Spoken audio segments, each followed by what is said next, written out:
Hello guys, कैसे हैं आप सभी लोग।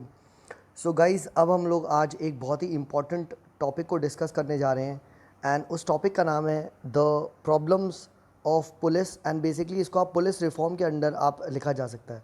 देखिए, ऐसे क्वेश्चन आपसे पूछा जा सकता है कि जो क्राइम रेट है या रिगार्डिंग क्राइम्स इन इंडिया या regarding police system in India, इसके बारे में देखिए कुछ अगर आपको लिखना हो तो आप इसको कैसे लिखेंगे। तो इसके थोड़े से एग्जाम्पल्स एंड कुछ थोड़े से फैक्ट्स डिस्कस कर लेते हैं।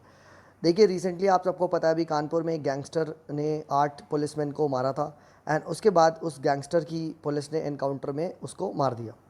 एंड उसके बाद देखिए सेम चीज़ ऐसे ही देखने को मिला कि तमिलनाडु में भी बहुत सारी कस्टोडियल डेथ्स हुई है। तो इस कंटेक्स्ट में हम लोग डिस्कस करेंगे कि आखिर क्या क्या इश्यूज़ आते हैं ये जो एनकाउंटर होता है एंड क्यों इसमें मतलब कैसे हम पुलिस को और बेहतर बेहतर तरीके से हम आप कह सकते हो रिफॉर्म कर सकते हैं। देखिए, ये आर्टिकल पॉलिटिकल साइंस में भी आप लिखा जा सकता है। कैसे?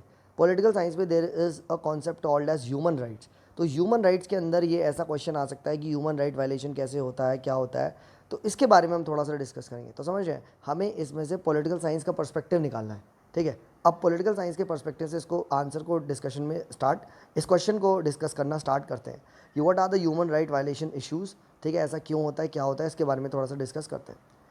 तो देखिए, आप सबने ऐसा देखा होगा कि कुछ कॉमन प्रैक्टिसेस हमेशा पुलिस स्टेशन में हमारे होते हैं। ठीक है, एंड क्या क्या कॉमन प्रैक्टिसेस जो हमको देखने को मिलती है जो ह्यूमन राइट क्लियरली वायलेट करती हैं। जैसे सबसे फर्स्ट एग्जांपल आपके पास आता है कस्टोडियल डेथ। तो अगेन आपके पास यहाँ पे अब नंबर्स होना चाहिए जो आप कोट कर सके। जैसे एनसीआरबी का डेटा ये कहता है कि लगभग 850 कस्टोडियल डेथ्स हुई है फ्रॉम 2010 टू 2018। तो आप ये एक डेटा लिख सकते हैं एंड ऑब्वियस ही बात है 150 डेथ्स तो और बढ़ गई होगी, यानी एक डिकेड में 1000 डेथ्स ऑलमोस्ट हो चुकी हैं। तो एक रफ आपको मिल गया डेटा। फिर यही डेटा जब एनएचआरसी के पास जाए तो ये डेथ का इशू डबल हो जाता है, जो टोल है वो ऑलमोस्ट 2000 कर देती है एनएचआरसी।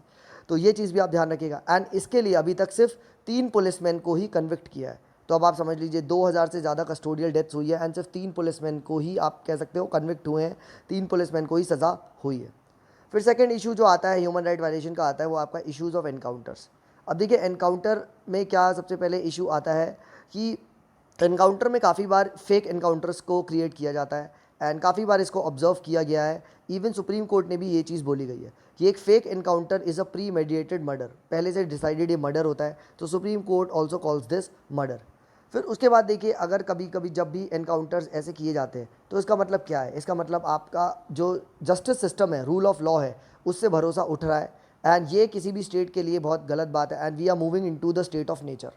देखिए, स्टेट ऑफ नेचर आप सबको पता है ये एक ऐसी स्टेट होती है जहाँ पे जो लॉज एंड जो स्टेट होता है वो एग्जिस्ट नहीं करता, एक टाइप ऑफ जंगल राज होती है।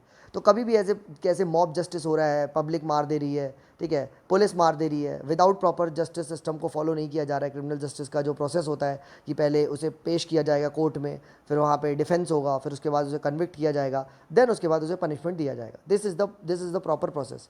अगर इसको फॉलो नहीं किया जा रहा है तो we are moving into the state of nature, we are moving into anarchy and ये किसी भी स्टेट के लिए बहुत ज़्यादा डेंजर की सिचुएशन आती है। फिर उसके बाद देखिए, काफ़ी बार ये भी देखा गया है कि पुलिस स्टेशन वाले they avoid registering the complaint. अब this is the most common problem जो कि पीपल फेस करते हैं एंड ये चीज़ और भी ज़्यादा मुश्किल हो जाती है जब वुमेन या फिर आप किसी डिप्रेस क्लास के आप किसी वर्ग से आप संबंधित रखते हैं तो और ज़्यादा मुश्किल हो जाता है for women to get registered. आपने ऐसा देखा होगा फालतू में वो लोग बोल देते हैं कि मैडम क्या करोगे, आप इतना बदनामी होगी, यहीं पे बात को रफा दफ़ा कर दो, क्या रजिस्टर करें ना, ऐसे ही थोड़ा बहुत सुलझा देते हैं। जबकि ये चीज़ देखिए बिल्कुल गलत है। एक और आपके सामने अगर मैं डेटा रखना चाहूँ तो देखिए, इंडिया में जो क्राइम रेट है, यानी आप कह सकते हो ऑफिशियल क्राइम जो रजिस्ट्रेशन हुआ है वो 383 पर 1000 पॉपुलेशन है। और क्राइम रेट इन यूएस क्या है, 2500 पर 1 लाख पॉपुलेशन। अब आप ये चीज़ समझ पा रहे हैं, इंडिया में मात्र क्या सिर्फ 380 क्राइम हो रहे हैं क्या? इंडिया का इतना अच्छा क्रिमिनल सिस्टम है क्या? बताओ। जी नहीं। इसका मतलब ये है कि इंडिया में क्राइम रजिस्ट्रेशन नहीं हो रहा है, जबकि यूएस में 2500 क्राइम रजिस्ट्रेशन हो रहा है पर 1 लाख पॉपुलेशन। आप समझ रहे हैं? तो the difference in the crime rate highlights the reluctance by the police to register the crime. तो क्राइम रजिस्ट्रेशन हमारे देश में नहीं होता है, तो ये चीज़ भी देखिए बहुत गलत है। और जब भी क्या होता है, जब भी ऑन पेपर जब इतना लो क्राइम रेट होगा, तो ऑब्वियस सी बात है सरकार भी कह सकती है, सरकार क्या कहेगी, पुलिस में भर्ती नहीं करेंगे, क्या ज़रूरत है पुलिस वालों की, सिर्फ 380 क्राइम तो हो रहे हैं। आप समझ पा रहे हैं क्या है इशू, ठीक है। तो इसीलिए the low crime rate on paper it makes a fine excuse for the government to leave vacancies unfilled, and वो टेम्प्रेरी बेसिस पे लोगों को रखते हैं द पुलिस डिपार्टमेंट में, समझे। फिर उसके बाद देखिए आप एक ये भी कोट कर सकते हो ये डेटा भी कि हमारे देश में सिर्फ 150 पुलिस टू पॉपुलेशन का रेशो है, एंड 1 लाख अगर सिटीजन्स आप ले तो सिर्फ 150 पुलिसमैन है, जो कि कितना ज़्यादा कम है, आप समझ रहे हैं। फिर उसके बाद एक और जो ह्यूमन राइट वायलेशन का इशू आता है वो आता है डिटेंशन का, कि बहुत सारे लोगों को क्या कर लिया जाता है, स्पेशली जो पुअर सेक्टर होते हैं उनको ऐसी फेक में अरेस्ट कर लिया जाता है बस, एंड अरेस्ट करके क्या कर लिया जाता है, उनको आपका रख दिया जाता है जेल में। इसकी वजह से देखिए जो जेल का भी ऑक्यूपेंसी रेशो है वो बढ़ रहा है। ये जो गरीब लोग होते हैं, poor people, they can not afford the lawyers, they can not afford the justice, तो इसकी वजह से क्या होता है, इनका ह्यूमन राइट वायलेशन होता है। एंड काफ़ी बार ऐसा देखा गया है कि उन्होंने क्राइम भी नहीं किया होता एंड वो सालों साल जेल में रहते हैं।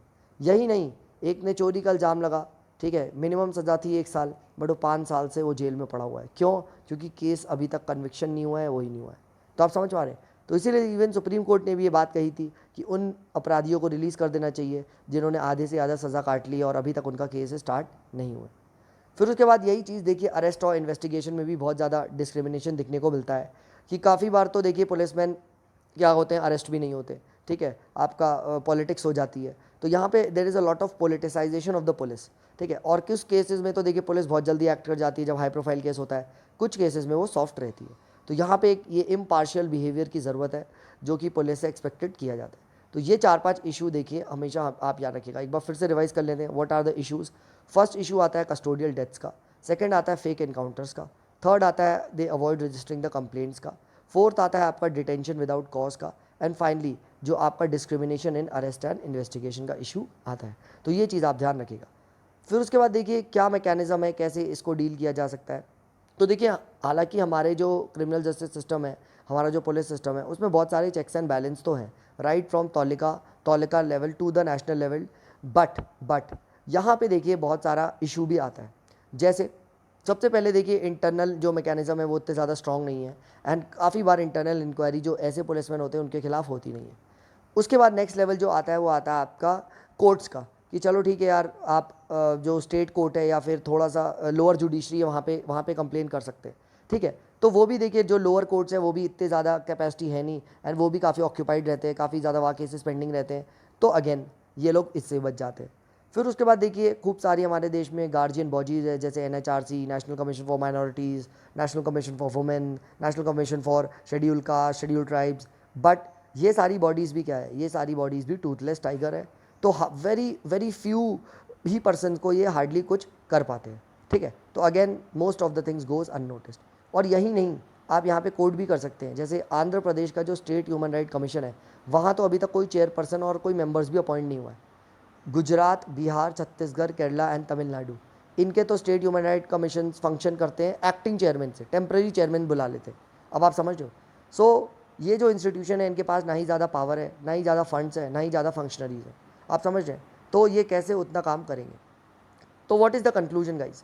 द कंक्लूजन इज़ कि देखिए जो ये इतने ज़्यादा हीनियस क्राइम्स एक्सेट्रा बढ़ रहे हैं, इसके लिए पुलिस रिफॉर्म्स की सख्त से सख्त ज़रूरत है, जिससे कि लोगों का जो भरोसा है वो क्रिमिनल जस्टिस सिस्टम में बढ़ सके, एंड जो हमारी जो डेमोक्रेसी है वो स्ट्रेंथन हो सके। तो ये चीज़ आप हमेशा ध्यान रखिएगा। कभी भी अगर क्वेश्चन ऐसा इस टाइप का है ह्यूमन राइट वायलेशन का, तो डेफिनेटली आप ये सारा फैक्ट्स एंड ये सारा फिगर्स को ज़रूर याद रखिएगा कि कैसे हमारे देश में सिर्फ 150 पुलिसमैन है 1 लाख पॉपुलेशन में, कैसे हमारे देश में मात्र जो है आपका NCRB का जो डेटा कहता है कि मोर देन 1000 कस्टोडियल डेथ्स हुई है फ्रॉम इन 1 डिकेड, कैसे आपका ह्यूमन राइट्स डेटा बताता है कि ये डबल है, 2000 हुई है। तो इस सब से आपके जो आंसर्स है उसको सब्सटैंशिएट किया जा सकता है। तो इस पर्टिकुलर वीडियो में इतना ही रखते हैं, मिलते हैं अगली वीडियो में। Till then take care, bye bye.